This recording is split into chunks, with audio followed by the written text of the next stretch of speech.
Rotary International Telethon coming up on Saturday. So, folks, if you can, you know, remind people about that and maybe open your wallets up on Saturday a little bit and you give a few dollars.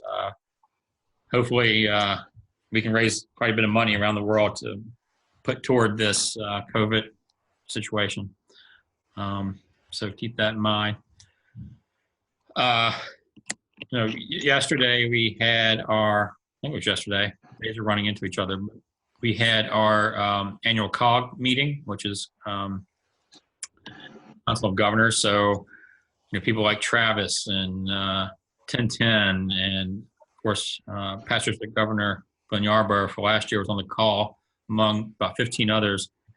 Rich Story as well, Pastor Governor Rich Story, and just a way for the current governor to give a recap of what's going on this year, and for the governor's string coming up in the next 3 years to sort of talk a few minutes about their vision and what they're doing to prepare.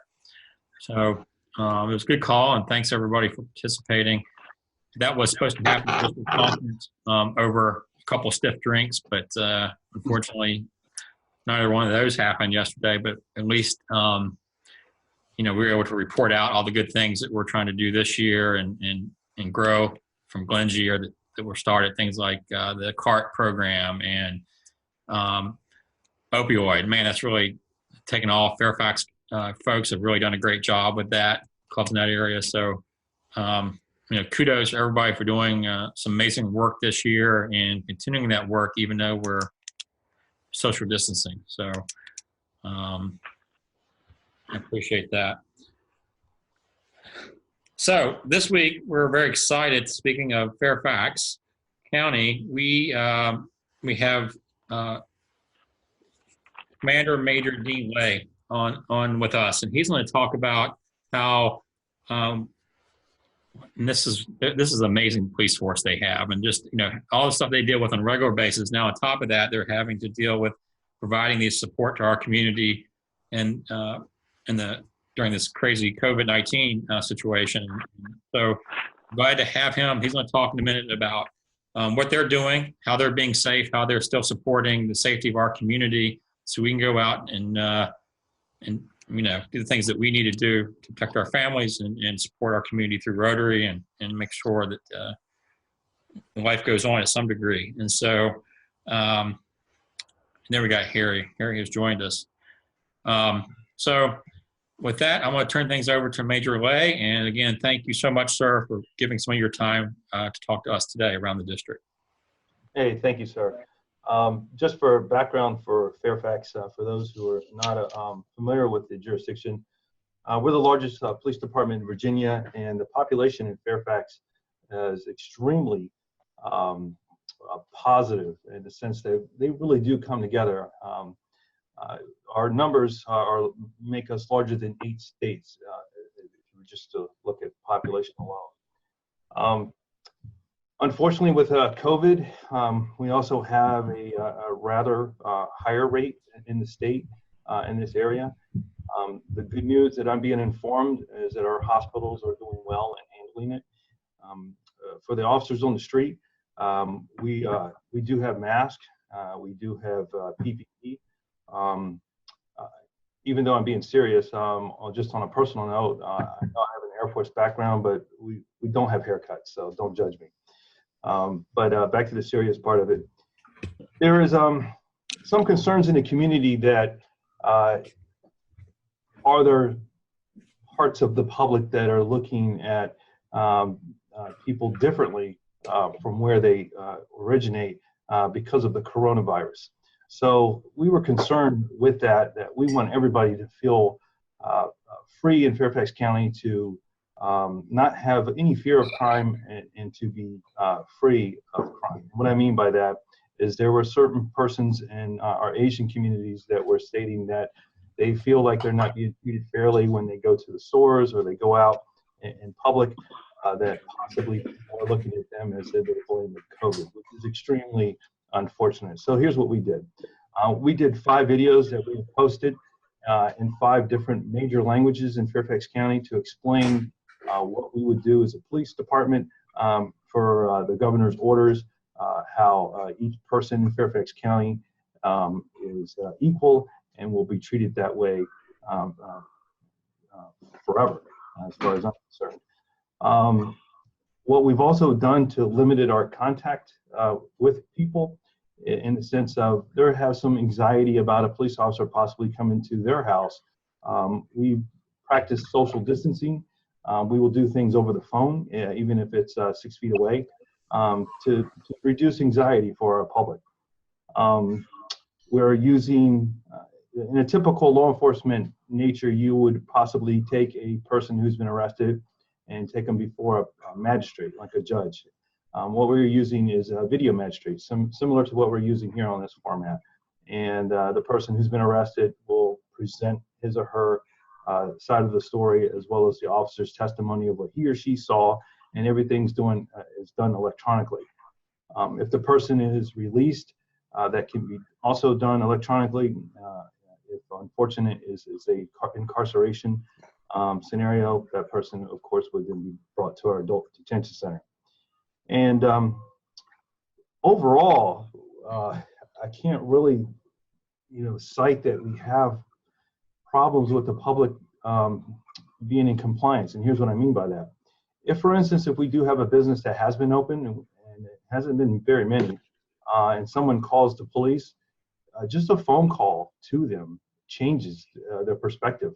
I have yet to hear someone say, no, I'm not going to shut down my business. I'm not going to follow the governor's orders. It's been very compliant. And just explaining to them that the dangers of having, for instance, a salon open and there's 15 people that were in there. Another concern has been parks. That's not controlled by the police department, but there's been games and such that has been at the parks. But again, when the Parks Authority or the police will show up and just ask for compliance, we've been getting compliance. I've said a lot in that short preamble. Any questions to that point?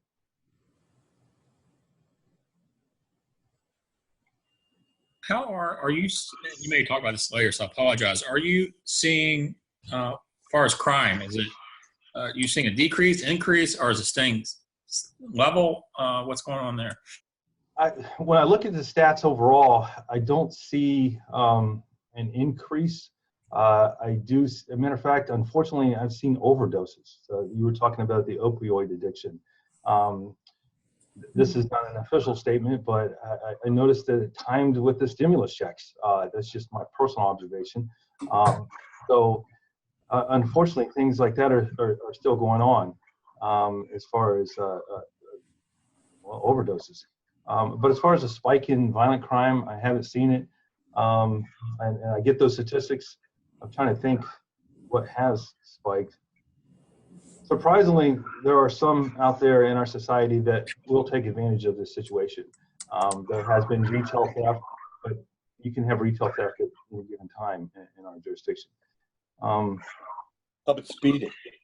Speeding? Speeding and other traffic violations. We've asked our officers to, matter of fact, this morning, I was just addressing my command to be available, and in other words, and be visible.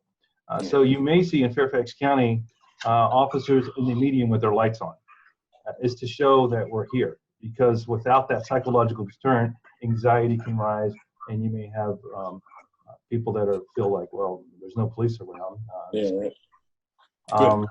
I commuted here this morning, and traffic is light, and I'm actually surprised I don't have, because I don't really drive a police car, in the sense that it doesn't look like a police car.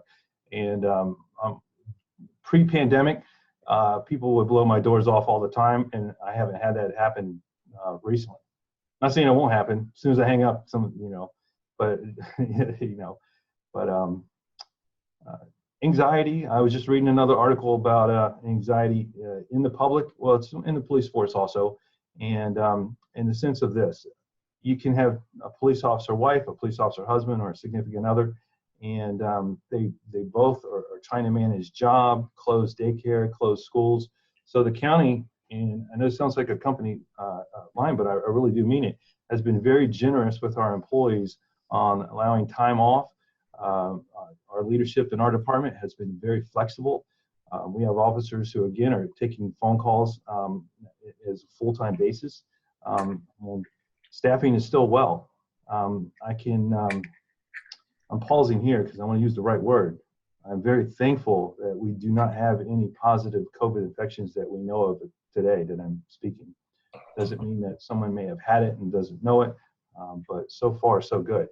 And I contributed that to our aggressive social distancing procedures and paradigms that we implemented early on. For instance, roll call. Roll calls, if you've ever seen an old show, it's in a small room sometimes, desk, and the sergeant lieutenant is giving the instructions for the day. And people, of course, within that 6 feet rule.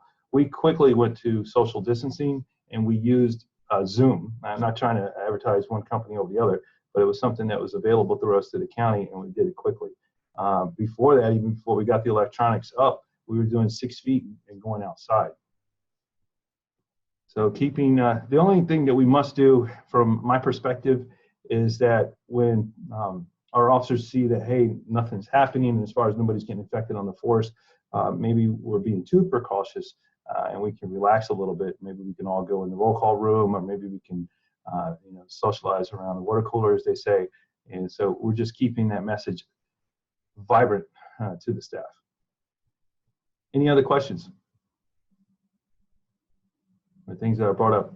Again, I do like the, I don't know if this is public yet, but let me just go ahead and say it. We're going to join that many professions in my career have done, and celebrate our doctors and nurses, our other first responders, as we say, and we're going to have a big fire and police support rally at our local hospitals. That's going to be on May 4th. The other thing is we're doing donations, personal hygiene donations. You can drop them off at our police stations, and we're getting that over to the community. And again, I think messaging is critically important, and that's why I started off with those videos that we're doing to our top 5 languages, and we're trying to increase that too, to let people know that their police department, it's their police department. Mary, go ahead. Well, I have 2 questions. What time on the 4th of May are you doing the rally at the hospitals? 5:30 until, well, ever how long it lasts. Right. Second question, what about scams with the money coming in from the government? Sure. And that was kind of, you call it what I was referring to. You name the type of scam, there's always a criminal entrepreneur, I hate to put those 2 words together, that are trying to take advantage of what is deservingly yours. And that'll be all the same. You can see the different websites I have pulled up beside me. Not you could see, but one could see. And we're just giving advice to the scams that are out there. People are calling from, it's the same old IRS. I'm an agent, you're delinquent on your taxes. I guess they didn't get the memo that it's not due to July. But if whatever the imagination is, there are persons in our society, unfortunately, that are trying to get money from others.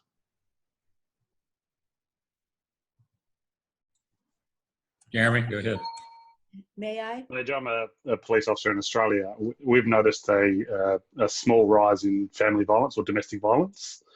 I'm not sure if that's because husbands or wives aren't used to spending so much time at home together. Are you seeing something similar there? Yeah, thank you. That's true. I have seen an increase. It hasn't been significant, but it has been an increase. In matter of fact, we deployed a lot of our officers out to the street. In other words, in uniform that had normally been detectives. One thing we did not and will not is our domestic violence detectives. They remain in place. And in fact, early on, we were sending messages out to our victim services section and divisions to tell them that the predictability analysis that we use in our profession is that this could be coming. So we have seen that.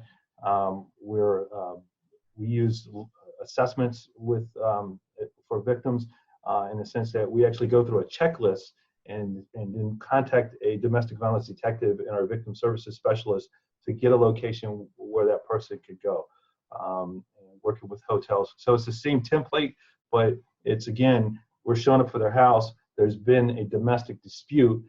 Now they're concerned about social distancing. So again, we assist them through the telephone and give them a hotel that we worked out in advance. But it is increasing. I have noticed an increase in domestic disputes. People just aren't used to spending this much time together. Some people. I guess if you were in the Navy, I'm sure I got some veterans out there. My father was in the Navy, but he told me these stories where they were pretty bored on the ship for long periods of time. Thank you. Yes, I have a question.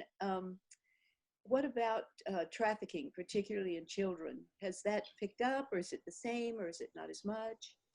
Well, I am seeing, as of yesterday, young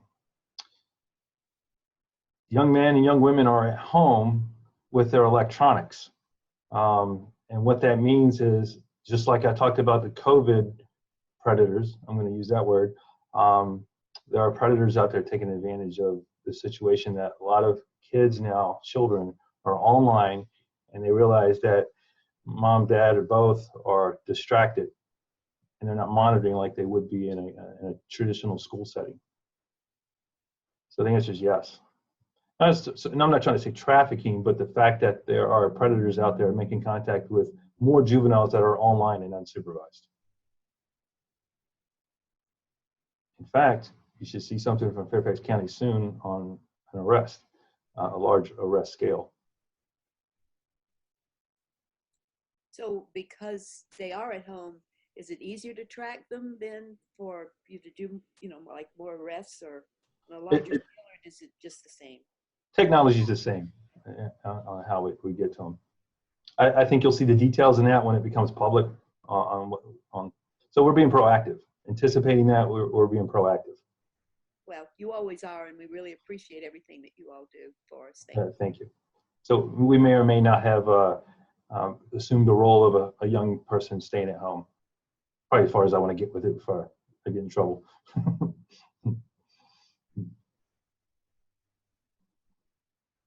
So I notice a lot of you guys have more plaques in your background than I do. So I need to add a few before I do my presentation next time. I guess I need some work, but I'm impressed. Anybody else? I just want to say we noticed that you have coffee there for all of us, so we'll just. Oh yeah. Yeah, FBI. We'll just come in and visit anytime. Yeah, I even have the ambassador of Australia gave me a coin over there. Oh, wow. Is there anything we can do for you all? We're all over Fairfax, all over Northern Virginia. Our goal of Rotary is to support our communities, support our first responders. Also, we can't come together and be in public, but is there anything that we can do to support you and your staff as we continue to go through this pandemic? The public has. I can tell you, having traveled around this world with this badge, it's a great place to work. I always tell young men and women when they come on the department that don't believe a negative story that people do not like the police. I got 32 years in government, counting my military time, and the outpouring of affection, if I will, has been grand. There's been meals that have been delivered to police stations. Restaurants are delivering meals. It's drawings from kids, you name it. So there has been a lot of support. Yep. So to answer your question, wherever you are, reach out to your local station and ask that particular commander what you could do for the troops there. He or she will be able to give you the best input. Sometimes it could be like, hey, right now there's like only 3 people in the police station. So if you brought 6 sandwiches, only 3 are going to get eaten. But that may not be necessarily true for Fairfax because eventually people are going to process through the station. But it's just been great support. But we're in this together, we as the officers on the street have been reaching out to our community leaders and asking this same question. That's how we got those 5 videos, is by asking what can we do, and that's when we heard from someone from Chinese American saying, I've had people try to say that I'm the cause of this virus. It's insanity. So it's listening to you. You guys are the experts, not seeing it out there. Major, we have the same issue here with cultural attacks based on that. What is your contingency or your processes if one of your officers was to be contaminated and had attended work with their team? Yes. So we are prepared to alter our staffing. And what that would mean is right now, Fairfax has several layers of patrols that come in and out of on duty. We would consolidate that. Instead of, say, 5 shifts, we make it 2 shifts. And as far as if someone did get sick, we are working very closely with the health department, and we have a safety officer division, would be maybe the right term. And there's 1 at each station, if not 2. And if someone has a fever, they're sent home. If they even call in and say they don't feel well, they're told to stay home. There has been hotels that have called us. That's what it means about the generosity that I was talking about earlier, and saying, hey, we have a wing of the hotel that when one of your officers becomes infected with COVID, that they're welcome to come to our hotel. We have sanitized it. We'll sanitize it when they leave. We just require them to have a phone. Even though that's a great idea, some of the health department experts have kind of leaned that it's almost like the cruise ship dilemma. If you take 18 persons that thought they had corona and you put them in a hotel wing with 2 that had corona, the statistics could be problematic.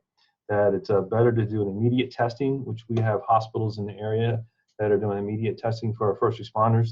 And immediate can be figurative. I don't know about 15 minutes, but as soon as they can. And because the sooner that they know that they didn't contaminate the rest of their squad, the better. But the good news is, so if I had an officer who went into a scene and was wrestling with someone and that person had COVID, and they would be self-quarantined if they didn't have PPE, and that means protective equipment. So we've had, unfortunately, persons that have died in Fairfax County.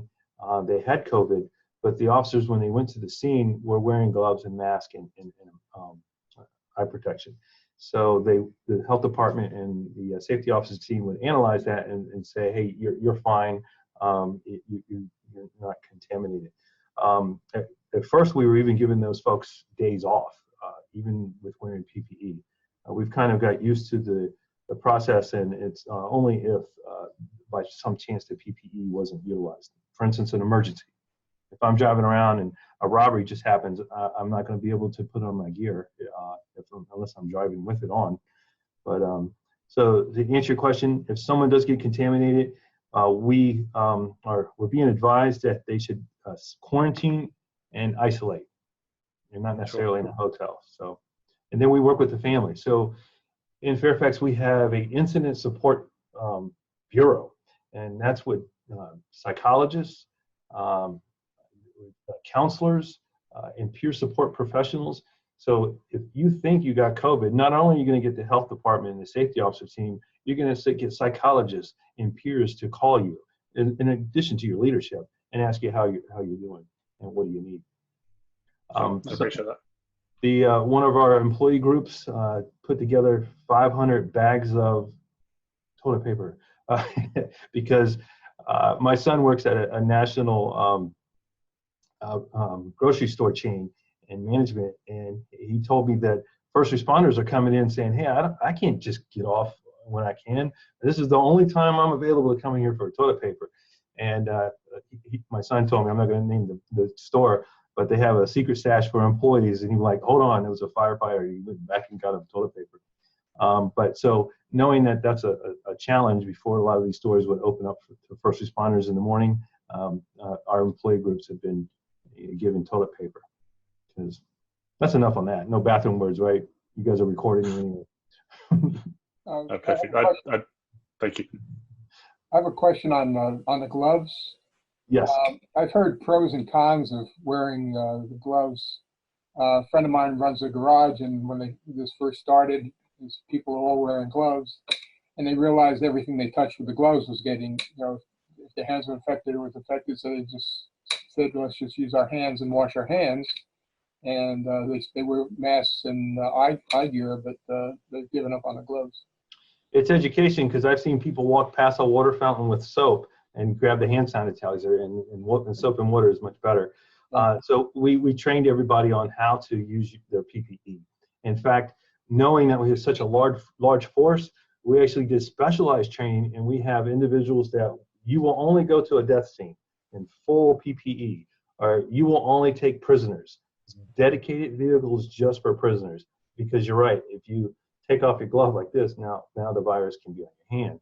Or if you don't take the mask off inappropriately. I have once a year, and everybody else has to go through training to how to put on a gas mask and also the respiratory mask. So it's we've been doing it for years, but it's always good as a reminder. You're right, because now it's everywhere. Thank you. Good questions.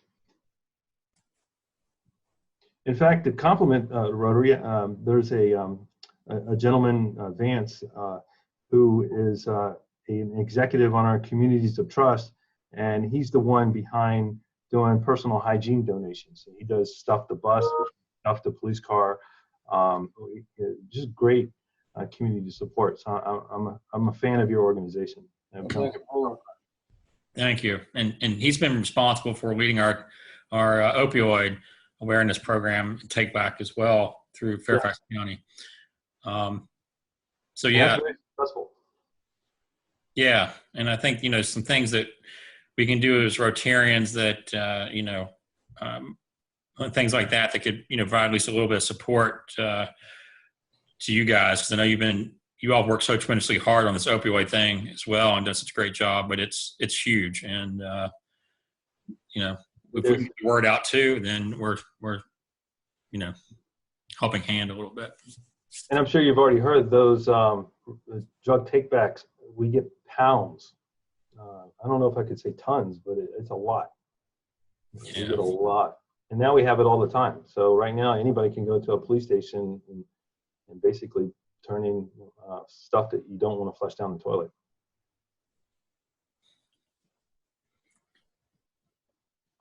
Any other questions for Fairfax County or Australia? Any other police officers that got on here? This is when everybody says, "Oh, not me." There's another two hiding there. No, John? There's an old joke that you never say you're a police officer at a party, because within 1 minute you'll get, "Hey, in 1978, I got a ticket." I'm sorry. Or do you know this? Or do you know this police officer? Right. Yeah. Well, we've got there's 3 police on here, but one of them's a detective, so we don't really count him. Okay. All right. I've been detective before, so. You're not enforcing the inspection stickers at this time. I thought they were going to do away with the inspection stickers. I even got happy about that. We don't have time to go to the inspection station. That's Dean speaking, not Major Lay. But right now, there's still enforcement, because there's a lot of theories out there that if you don't do anything, the society will increase the level. But there's a balance. I mean, on the car inspections. Yeah, no, I guess if your inspection is like 3 years old, we would say something, but I doubt if it's anytime soon we wouldn't. And like I said, in Virginia, it was open like in July, it wouldn't matter anyway. So you just hold out till July. There's going to be grace. Okay. Because here's the thing, the docket's backed up, so it wouldn't be wise for a police officer to write someone a ticket when they know they couldn't get to the gas station, even if they could. It's during the pandemic, and you got to think a little bit forward of how the judge is going to feel bringing that one extra person that doesn't need to be there in September for something that happened during the pandemic. So we've got that message out to use grace.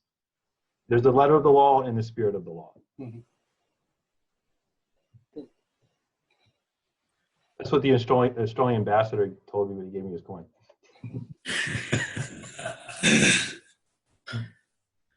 Well, there's no further questions, we thank you, Major Lay, for your time and for your continued excellence. And I'll get 1010. Sorry, 1010, go ahead.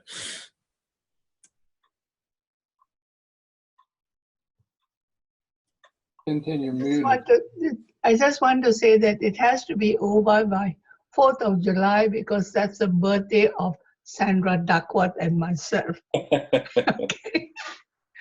And also take the pride of bringing Ben Zavala to the Rotary. 25 years ago, he came to buy flowers from my shop, and I made him a Rotarian. So Smart that was move. Ben Zavala. That's a good move. I am hearing from health officials that we're closing on our peak in this area. However, this is not a sprint, it's a marathon. This is a virus that's going to be with us unless we have a cure, and things could be a little bit different for a good while. So I policing. must say, Major, Yes, sir. I must say, in 2013, I came over for an exchange and I worked with multiple jurisdictions over there, and Fairfax was by far the one that stood out and impressed me. So you guys are doing a great job. Oh, thank you. I got to give you a coin now. Well, thank you, everybody. It's been a pleasure to join you guys. Thank you, sir. Thank you. Thank you. Did I sign off so you can do your meeting? Well, this is, you can. I was going to update people for next week, and that's it. So thank you. All right. Thank you very much. Bye. Take care. Bye, thanks. Okay, God bless. So, folks, next week we have Lebo Swin, U.S. Chamber of Commerce. We're going to talk about the small business loans. We had part one, which was recorded by District Governor nominee Pat Borowski, and the second part will be live next week here on our Lunch and Learn. So another great speaker. So thank you all. Have a great Good. week. Thank you. Jonathan, can I say something quickly? I miss you all. Yes, yes. Hi, Sandy. Jeremy. You've got fines usually during your Rotary meetings, don't you? Some clubs do, some clubs don't. Can we fine Harry for not having the Top Gun background tonight? I've missed it a lot. I'm always for finding Harry. Yeah, well, give us a reason. and We'll find Harry. Okay. Yeah. I'm not used to seeing you without that background, Harry. I joined on Ring Central and not on my Zoom with my Sure. virtual background. So I'm going to have to find a way to correct that. No worries. Thanks all. Thanks for having us. Thanks. Take care, Thank guys. you guys from Australia. Appreciate it. Bye. All right. Dave, I will get you the information you need.